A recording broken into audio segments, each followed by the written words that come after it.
Perkenalkan, nama lengkap saya Yonsianus Jenny, NIM 1938-1171, kelas B, jurusan Perikanan dan Kelautan, Politeknik Pertanian Negeri Kupang. Oke, baik. Pada kesempatan ini saya akan mempresentasikan salah satu materi dengan judul penyuluhan.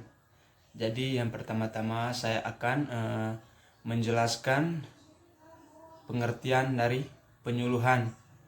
Jadi penyuluhan itu adalah suatu bentuk usaha pendidikan non formal kepada individu atau sekelompok masyarakat yang dilakukan dengan cara secara sistematik, terencana dan terarah dalam usaha atau perubahan perilaku yang berkelanjutan dalam tercapainya peningkatan produksi, pendapatan, dan perbaikan kesejahteraan masyarakat. Dan penyuluhan itu juga dapat diartikan sebagai upaya perubahan perilaku manusia yang dilakukan melalui pendekatan edukatif.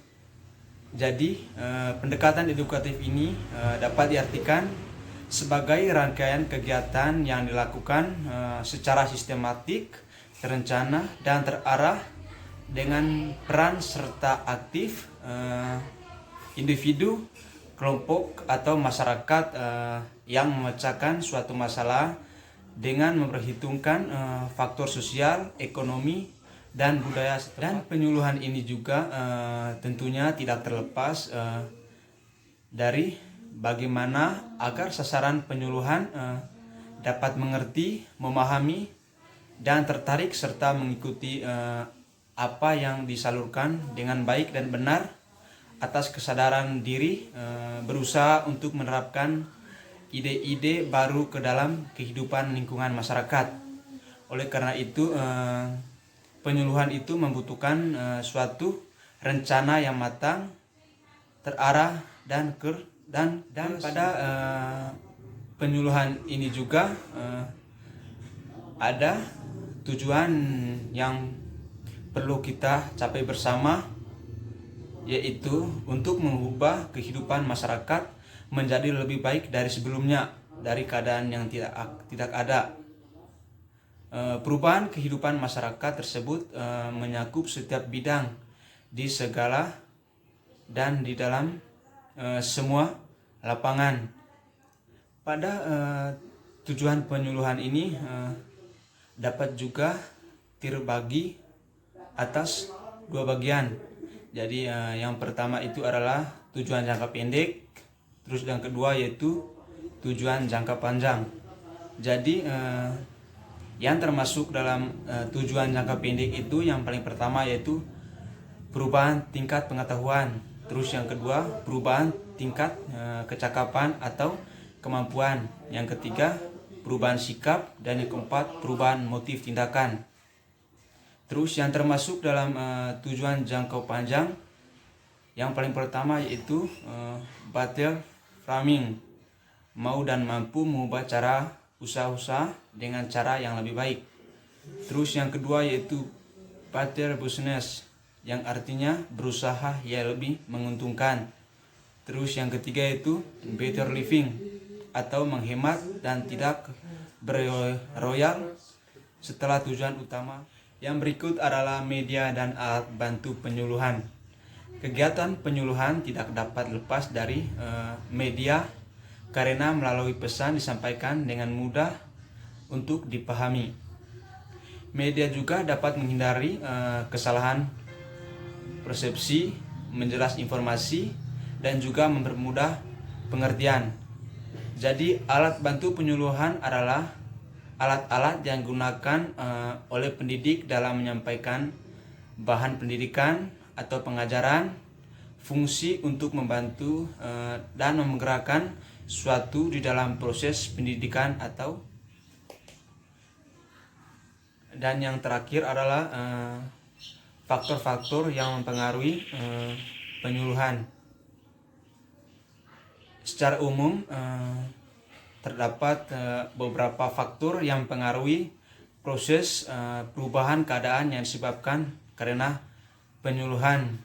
Yang paling pertama yaitu keadaan pribadi, sasaran. Yang kedua, keadaan lingkungan fisik. Yang ketiga, keadaan sosial dan budaya masyarakat. Dan yang keempat, keadaan dan macam aktivitas. Dan yang terakhir yaitu ketersediaan waktu. Jadi yang pertama-tama saya menjelaskan faktor yang pertama yaitu keadaan pribadi sasaran. Jadi beberapa hal yang perlu diamati pada diri sasaran penyuluhan, yakni ada tindakan motivasi pribadi sasaran penyuluhan dalam melakukan suatu perubahan. Terus untuk yang kedua yaitu keadaan lingkungan fisik. Jadi lingkungan fisik dalam hal ini merupakan lingkungan yang berpengaruh baik secara langsung maupun tidak langsung dalam keberhasilan penyuluhan. Terus yang ketiga yaitu faktor keadaan sosial dan budaya masyarakat. Sebagai pola perilaku suatu sewajarnya apabila kondisi sosial budaya di masyarakat akan mempengaruhi efektivitas penyuluhan karena kondisi sosial budaya itu merupakan suatu perilaku yang dipelajari, dipegang, ditegui oleh setiap warga masyarakat. Yang keempat yaitu keadaan dan macam aktivitas.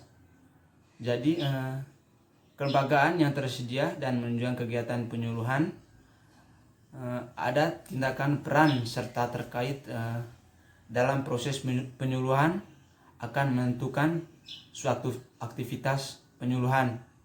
Dalam hal ini lembaga berfungsi sebagai keputusan yang ditetapkan sehingga harus dilaksanakan oleh masyarakat.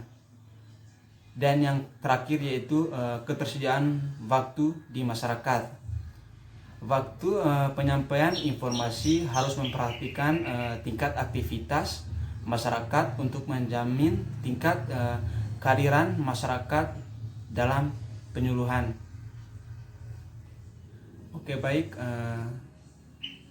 terima kasih. Mungkin itu saja video presentasi dari saya. Jadi sebelumnya saya mohon maaf jika ada salah kata yang saya ucap pada saat presentasi tadi. Saya mohon maaf sebesar-besarnya. Terima kasih.